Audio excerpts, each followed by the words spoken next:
The political landscape in Zimbabwe is currently fraught with the tension as the ruling ZANU-PF party and the opposition Citizen Coalition for Change faction, led by CHABANGU, find themselves at a critical impasse. Nzarabira mashu kubudanyo kwa pangwa ine, kuchinokonzi there is a political standoff in Zimbabwe. Pangwa ine, pamusoro pema constitutional amendments, zvaita kuti nyika yeZimbabwe pangwa ine irwadze zvinhu zviome pamusana pe these constitutional amendments. Nzarabira mashu kubudanyo kwa pangwa ine, achizi the impasse over CAB3, a political standoff in Zimbabwe. Pedwa subscribe or like on the bell icon. Tiendra mbiri mwana umobudanyo kwa mchinzi. The core of the dispute lies in the proposed Constitution Amendment Number 3 Bill, which seeks to extend the tenure of senior judges and defer provisions regarding local authority, mayors, and presidential running mates.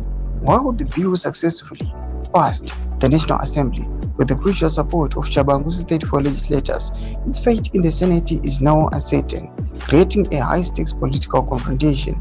The Senate presents a more challenging arithmetic for ZANU-PF. With the 33 seats, the ruling party lacks the 2/3 majority required to pass the bill on its own.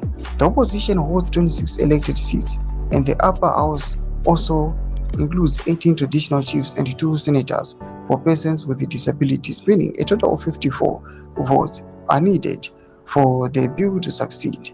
This precarious position has forced the ZANU-PF, led in negotiations by Secretary General Chagomdenda, to rely on the continued backing of Senator Sengezo Chabangu.